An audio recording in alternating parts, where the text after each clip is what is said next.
বিসমিল্লাহির রহমানির রহিম। Dear students, আশা করি তোমরা সকলে ভালো আছো। আল্লাহর অশেষ রহমতে আমিও ভালো আছি। তোমাদের গত ক্লাসগুলোতে আমি তোমাদের ইংরেজি গ্রামারের যে বেসিক বিষয়গুলো আছে সেগুলো সম্পর্কে আলোচনা করেছিলাম, যেমন language, grammar, English grammar, letter, alphabet, সিলেবালের 4 প্রকারই আলোচনা করেছিলাম। অবশ্য নাউনের ডিটেলস করেছিলাম। আপাতত আর আমরা ইংরেজি গ্রামার পড়বো না।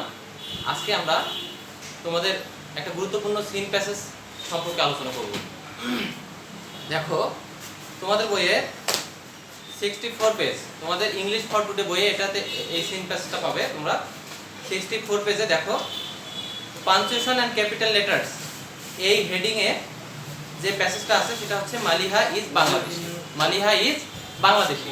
দেখো, আমি উপরে লিখে দিয়েছি seen passage about Maliha is Bangladeshi. তার মানে কি, সিন প্যাসেজ কি সম্পর্কে? মালিহা হয় বাংলাদেশি এই সম্পর্কে। তার মানে মালিহা বাংলাদেশের নাগরিক, তাই না? আমরা মালিহা সম্পর্কে জানতে পারবো। দেখো একটু, আমি পড়ছি সিন প্যাসেজটা। মালিহা ইজ বাংলাদেশি, মালিহা হয় বাংলাদেশের নাগরিক। শি কামস ফ্রম ঢাকা, সে ঢাকা থেকে এসেছে। Dhaka is the capital of Bangladesh, Dhaka বাংলাদেশের রাজধানী। আচ্ছা,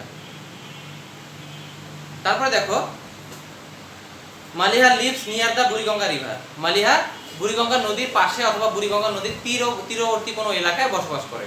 আচ্ছা, the river is very big, নদীটি খুব বড়। কোন নদীটি? বুড়িগঙ্গা নদী, তাই না? আচ্ছা, in June, July and August, June মাস, জুলাই মাস এবং আগস্ট মাসে আমরা দেখো there is a lot of rain in Bangladesh. তার মানে কি, বাংলাদেশে প্রচুর পরিমাণে বৃষ্টি হয়। এতটুকুই তোমাদের সিন প্যাসেজ। আশা করি এখানে আর কোনো ধরনের সমস্যা রইল না।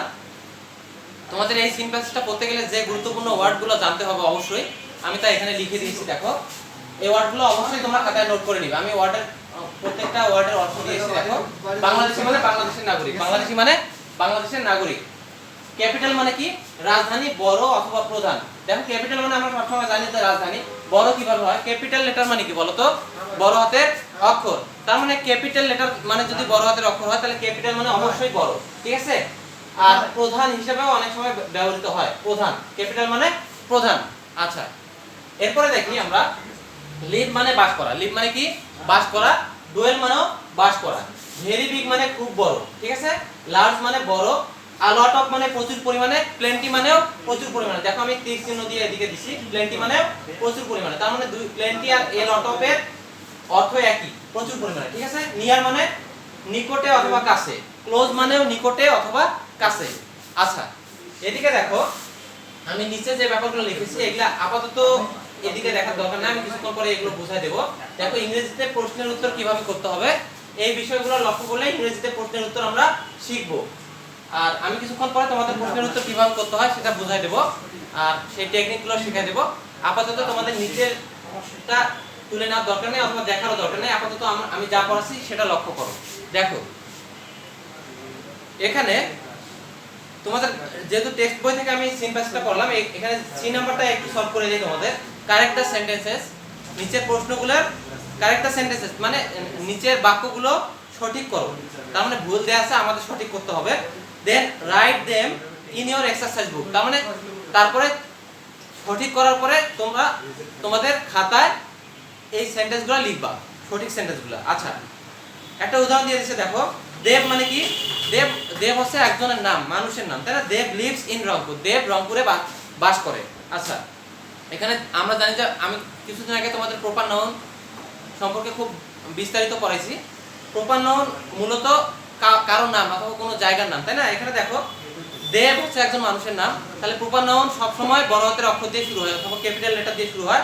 তাহলে আমরা জানি যে এখানে রংপুরটা জায়গার নাম আর দেব হচ্ছে মানুষের নাম, তার মানে দুইটাই ক্যাপিটাল লেটার দিয়ে শুরু হবে। তাহলে এখানে দেখো, দেব লিভস ইন রংপুর। একইভাবে আমি 1 নাম্বার 2 নাম্বার করে দিচ্ছি, তোমার বাকিগুলো বাসা করবে। 1 নাম্বার দেখো, রাহিন ইজ বাংলাদেশি, রাহিন হয় বাংলাদেশি অথবা বাংলাদেশের নাগরিক। রাহিনের আটা, যেহেতু রাহিন একজন মানুষের নাম, অবশ্যই আটা বড় হাতের অক্ষর দিয়ে শুরু হবে, তাই না? আচ্ছা, তারপরে বাংলাদেশির বিটা বড় হাতের হবে। আচ্ছা, ক্যাপিটাল লেটার হবে। 2 নাম্বার দেখো, হি কামস ফ্রম চিটাগং, সে চিটাগং থেকে এসেছে অথবা সে চট্টগ্রাম থেকে এসেছে। আমরা জানি যে সেন্টেন্সের প্রথম ওয়ার্ডটা অবশ্যই ক্যাপিটাল লেটার দিয়ে শুরু হয়, তাহলে হি এর এইচটা অবশ্যই ক্যাপিটাল লেটার হবে। তারপরে চিটাগং যেহেতু একটা জায়গার নাম, প্রপার নাউন, তাহলে অবশ্যই চিটাগং এর সিটা ক্যাপিটাল লেটার দিয়ে শুরু হবে। আচ্ছা, আশা করি ব্যাপারগুলো বুঝতে পেরেছো। আমরা এরপরে তোমাদের মডেল কোশ্চেন সলভ করব। আচ্ছা, তোমাদের এই সিন প্যাসেজের আলোকে যে ধরনের কোশ্চেনগুলো হতে পারে, আমরা জানি যে সিন প্যাসেজের আলোকে কোশ্চেন নাম্বার 1 থেকে শুরু করে কোশ্চেন নাম্বার 4 পর্যন্ত আমরা সলভ করতে পারি আর কি। তার মানে সিন প্যাসেজের আলোকে 1 থেকে 4 নাম্বার কোশ্চেন হয়ে থাকে, তাই না?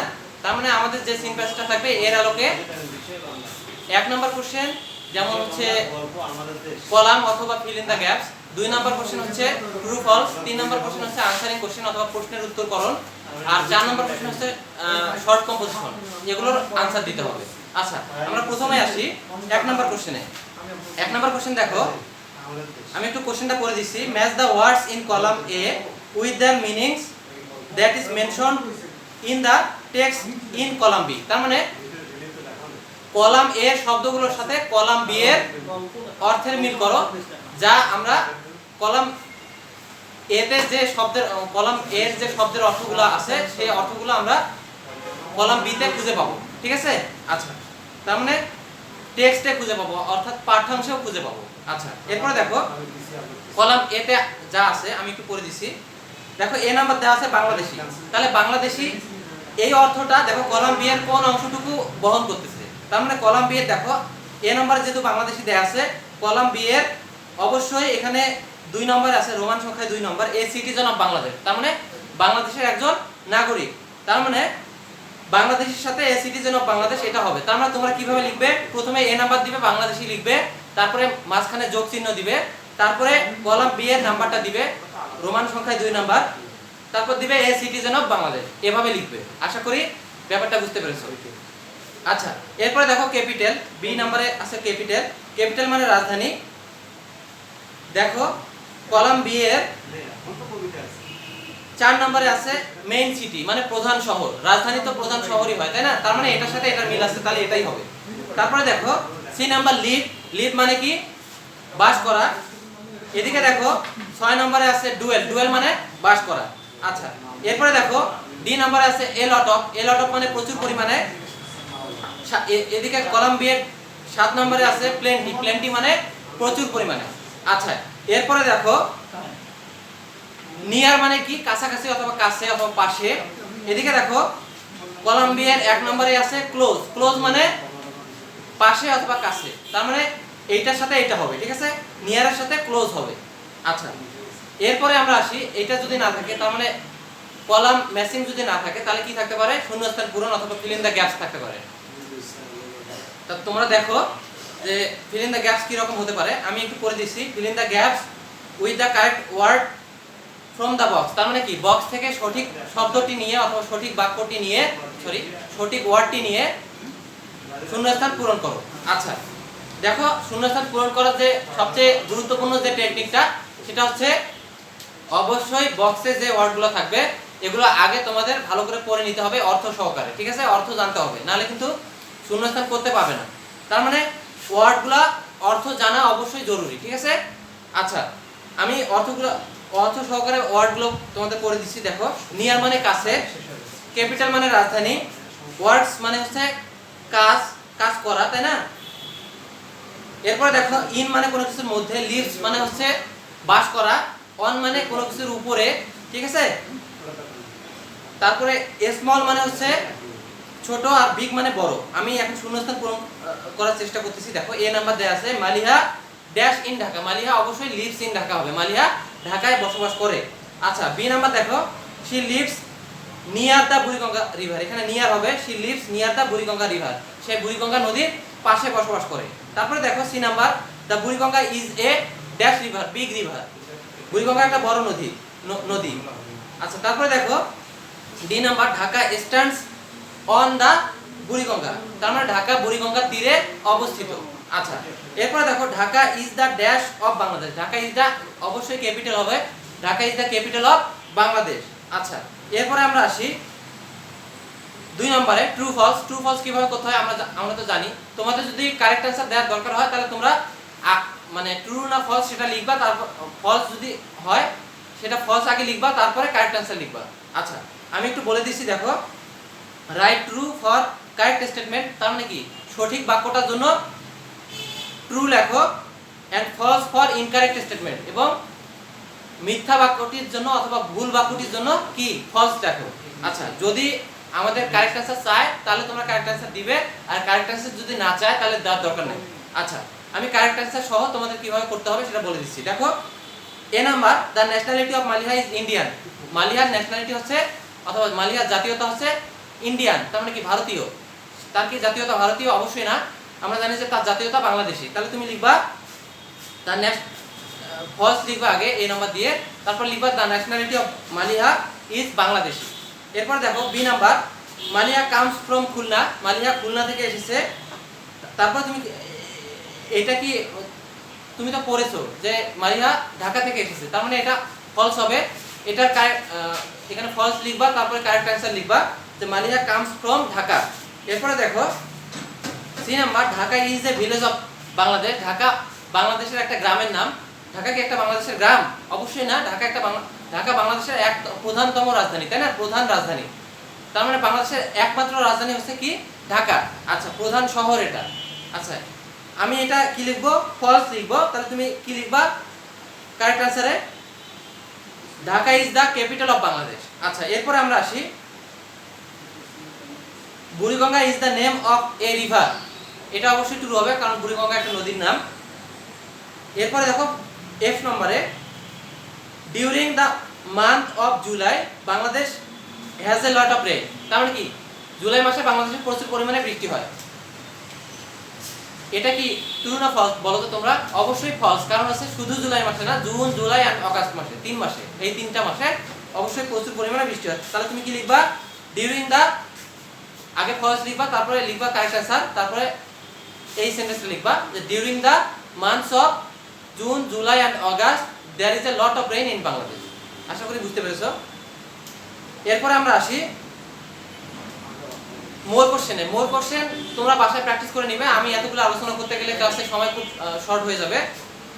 এরপরে আমরা 3 নাম্বার কোশ্চেন আসবো। 3 নাম্বার কোশ্চেন কি বলতো? আনসারিং কোশ্চেন, তার মানে কি প্রশ্নের উত্তরকরণ, তাই না? আচ্ছা আমি 3 নাম্বার কোশ্চেনটাকে পড়ে দিচ্ছি। দেখো আনসার দ্য ফলোইং কোশ্চেনস, নিচের প্রশ্নগুলোর উত্তর দাও। অনেক সময় দেখা থাকে answer the following questions in a sentence or sentences, তার মানে এক বা একাধিক বাক্যে নিচের প্রশ্নগুলোর উত্তর দাও। আচ্ছা এখন এই প্রশ্নের উত্তর 3 নাম্বার কোশ্চেনে আসার আগে তোমাদের বিশেষ কিছু ব্যাপার জানানোর আছে। সেটা হচ্ছে প্রশ্নের উত্তর করার কিছু নিয়ম আছে। এই নিয়মগুলো যদি তোমরা না জানো অবশ্যই প্রশ্নের উত্তর ভালোভাবে করতে পারবে না। আমি দেখো নিচে লিখে দিয়েছি ইংরেজিতে যেভাবে প্রশ্নের উত্তর করতে হয়। এই যে 1, 2, 3 এবং 4, 4টা ব্যাপার এখানে আমি উল্লেখ করেছি। এই 4টা ব্যাপার অবশ্যই তোমাদের জানতে হবে। যদি ভালোভাবে এই 4টা ব্যাপার ফলো না করো তাহলে অবশ্যই তোমাদের প্রশ্নের উত্তরের মান খুব বেশি ভালো হবে না। দেখো আমি একটু বুঝাই দিচ্ছি, এরপরে তোমাদের উদাহরণ দিব আমি। প্রশ্ন যে টেন্সে থাকবে উত্তরও ঠিক একই টেন্সে হবে। প্রশ্ন যদি প্রেজেন্ট ইনডিফিনিট টেন্সে থাকে তাহলে উত্তরও প্রেজেন্ট ইনডিফিনিট টেন্সে হবে। প্রশ্ন যদি পাস্ট ইনডিফিনিট টেন্সে থাকে তাহলে উত্তরও পাস্ট ইনডিফিনিট টেন্সে হবে। আচ্ছা আশা করি বুঝতে পেরেছো। এরপরে দেখো প্রশ্নে যদি অক্সিলারি ভার্ব বা সাহায্যকারী ভার্ব থাকে তাহলে উত্তর করার সময় অবশ্যই তা তুলে দিয়ে মূল ভার্বের পরিবর্তন করতে হবে। তার মানে প্রশ্নে যে অক্সিলারি ভার্বটা থাকবে সেটাকে তুলে দিয়ে আমরা মূল ভার্বের পরিবর্তন করব উত্তর করার সময়। আশা করি বুঝতে পেরেছো। এরপরে দেখো 3 নাম্বারটা, প্রশ্নে যদি মডাল ভার্ব থাকে, প্রশ্নে যদি মডাল ভার্ব কাকে বলে? যেমন can, could, may, might, will, would, এগুলো বিশেষ করে তোমাদের ক্যান আর কুড দিয়ে বেশি প্রশ্ন করা হয়। তাহলে প্রশ্নে যদি ক্যান আর কুড দিয়ে প্রশ্ন করা হয় অথবা মডাল ভার্ব দিয়ে প্রশ্ন করা হয় তাহলে তোমরা অবশ্যই সেই মডাল ভার্বটা ব্যবহার করেই উত্তর দিবে। সেই মডাল ভার্বটা ব্যবহার করেই উত্তর দিতে হবে। কারণ হচ্ছে মডাল ভার্ব যদি বাদ দিয়ে তুমি উত্তর দাও তাহলে তোমার উত্তরের মানটা খুব বেশি ভালো হবে না। ঠিক আছে, আমি একটু একটা উদাহরণ দিচ্ছি তোমার এজন্য। দেখো আমি যদি বলি ক্যান ইউ হেল্প মি, তুমি কি আমাকে সাহায্য করতে পারো? দেখো এখানে ক্যানটা কিন্তু মডাল ভার্ব, এটা দিয়ে প্রশ্ন করা হলো, তাই না? তাহলে আমরা উত্তর করার সময় কি লিখবো? অবশ্যই ক্যানটা ব্যবহার করে উত্তরটা লিখতে হবে। তুমি লিখতে পারো ইয়েস, তুমি কি আমাকে সাহায্য করতে পারবে? তুমি কি বলবা উত্তরে? অবশ্যই ইয়েস, ইয়েস অথবা নো বলবা। যদি ইয়েস বলো তাহলে কি লিখবা যে yes I can help you, তাই না? Yes I can help you. আচ্ছা, আশা করি বুঝতে পেরেছো। দেখো এখানে ক্যান আছে, ক্যান ছিল, আমরা ক্যান ব্যবহার করে উত্তরটা করেছি, এখানেও ক্যান আছে। আচ্ছা, এরপর আমরা দেখব লাস্ট যে ব্যাপারটা আছে সেটা, কোন প্রশ্নের উত্তর হুবহু প্যাসেজ থেকে কপি পেস্ট করে লেখা যাবে না। তার মানে প্যাসেজে যা আছে, যে লাইনটা আছে, প্যাসেজে হয়তো অন্য আরেকটা প্রোনাউন ব্যবহার করেছে, তুমি হয়তো ওই প্রোনাউনটাই ব্যবহার করলে, তোমার কিন্তু প্রশ্নে অন্য প্রোনাউন আছে, তাহলে সেক্ষেত্রে তোমার টিচার বুঝবে যে তুমি আসলে কোনো কিছু পারো না, প্রশ্নের উত্তর কিভাবে করতে হয় সেটা জানো না, সেক্ষেত্রে তুমি নাম্বার কম পাবে। অবশ্যই প্যাসেজ দেখে দেখে হুবহু লেখা যাবে না, কিছুটা হলেও মডিফাই করতে হবে। আশা করি বুঝতে পেরেছো। আর আরেকটা ব্যাপার জানা দেই তোমাদের, আমাদের প্রত্যেকটা ক্লাসের উপর কিছু কিছু শীট দেয়া থাকে, এই শীটগুলো অবশ্যই তোমরা কোচিং থেকে কালেক্ট করে নিবে। আর যদি কোচিং থেকে কালেক্ট করতে না পারো, অবশ্যই স্যারদের বলবে, স্যাররা তো তোমাদের বাসায় যায়, বাসায় গিয়ে পৌঁছায় দিয়ে আসবে। কিন্তু ব্যাপার হচ্ছে শীট যদি তোমাদের কাছে না থাকে তাহলে আমাদের ক্লাসগুলো কিন্তু ভালোভাবে বুঝতে পারবে না তোমরা। প্রত্যেকটা ক্লাস শীটের সাথে রিলেটেড। আচ্ছা, আশা করি বুঝতে পেরেছো। এরপরে আমরা একটু উদাহরণ দিব, আর উদাহরণ সহকারে দেখো প্রশ্নের উত্তরগুলো কিভাবে করতে হবে। তোমাদের 3 নাম্বার কোশ্চেনে আসবো আমরা, 3 নাম্বার কোশ্চেনের উত্তর কিভাবে করতে হবে আমরা এখন দেখাবো। আচ্ছা, প্রথম কোশ্চেন দেখো, আমি কোশ্চেন সহ উত্তরগুলো এখানে লিখে দিয়েছি। দেখো কোশ্চেনটা দেখো, A number question, where is the capital of Bangladesh? Where is the capital of Bangladesh? বাংলাদেশের রাজধানী কোথায় অথবা কোন স্থানে? বলো তো বাংলাদেশের রাজধানী কোন স্থানে? অবশ্যই ঢাকায়, তাই না? আচ্ছা, বাংলাদেশের রাজধানী যদি ঢাকায় হয় তাহলে আমরা কি লিখবো? Dhaka is the capital of Bangladesh. আচ্ছা, আগের যে বিষয়টা আমি কিছুক্ষণ আগে তোমাদের পড়ালাম যে প্রশ্নের উত্তরগুলো কিভাবে করতে হয়, ওই উদাহরণগুলো এখানে তোমরা খুঁজে পাবো যে প্রশ্নের উত্তর কোন কোন নিয়মের সমন্বয়ে গঠিত হয়ে মানে করা যায়। আচ্ছা দেখো, এখানে দেখো আমাদের কিন্তু অক্সিলারি ভার্ব নেই। আমি কিছুক্ষণ আগে বলেছিলাম যে অক্সিলারি ভার্ব যদি প্রশ্নে যদি অক্সিলারি ভার্ব থাকে তাহলে উত্তর করার সময় অবশ্যই অক্সিলারি ভার্ব তুলে দিয়ে, অর্থাৎ সাহায্যকারী ভার্ব তুলে দিয়ে মূল ভার্বের পরিবর্তন করতে হবে। দেখো এখানে সাহায্যকারী ভার্ব আছে? অবশ্যই নাই, কারণ হচ্ছে ইজ ছাড়া দেখো অন্য কোনো ভার্ব এখানে নাই। তার মানে যেখানে দেখবা যে am is are was were, auxiliary ভার্বগুলো, যে ভার্বগুলো অক্সিলারি হিসেবে সবসময় বেশি ব্যবহৃত হয়, কিন্তু ওগুলোই আছে, কিন্তু ওইগুলো ছাড়া অন্য কোনো ভার্ব সেখানে নাই, তাহলে বুঝবা যে সেটা অবশ্যই মেইন ভার্ব হিসেবে কাজ করতেছে। দেখো এখানে ইজ সাধারণত অক্সিলারি ভার্ব হিসেবে কাজ করে, কিন্তু এখানে মেইন ভার্ব হিসেবে, দেখো ইজ ছাড়া এখানে অন্য কোনো ভার্ব নাই, সুতরাং তাহলে ইজটা অবশ্যই আমাদের মেইন ভার্ব হিসেবে কাজ করতেছে। তাহলে মেইন ভার্ব যেহেতু আমাদের চেঞ্জ করা যাবে না, তাহলে ইজটাই নিয়ে আসবো এখানে। তার মানে প্রশ্নে মেইন ভার্ব যদি ইজ মেইন ভার্ব হিসেবে কাজ করে তাহলে অবশ্যই উত্তরেও সেই ভার্বটাই ব্যবহার করতে হবে। তাহলে দেখো আমাদের যেহেতু সাবজেক্ট এখানকার ঢাকা, তাহলে ঢাকা উত্তরটা হচ্ছে সাবজেক্ট হিসেবে ব্যবহার করতেছি আমরা। তাহলে বাংলাদেশের রাজধানী কোথায়? ঢাকায়, তাহলে ঢাকাটা হচ্ছে এখানকার সাবজেক্ট, ঢাকা তারপরে সাবজেক্ট হিসেবে ব্যবহার করতেছি। তারপরে দেখো আমরা ভার্ব নিয়ে আসবো। ভার্ব কি? এখানকার মেইন ভার্বটা এখানে আসবে, তাহলে সাবজেক্টের পরে ভার্ব আসলো, তারপরে বাকি অংশ। দেখো ঢাকা ইজ এখানে দা ক্যাপিটাল অফ বাংলাদেশ, এটা বাকি অংশ এখানে বসালাম, Dhaka is the capital of Bangladesh. আচ্ছা, এরপরে দেখো B number question, where does Maliya live? Maliya কোথায় বসবাস করে অথবা মালিয়া কোথায় বাস করে? এখানে দেখো অবশ্যই অক্সিলারি ভার্ব, এটা ডাজটা কি? অক্সিলারি ভার্ব, আর লিভটা হচ্ছে মেইন ভার্ব।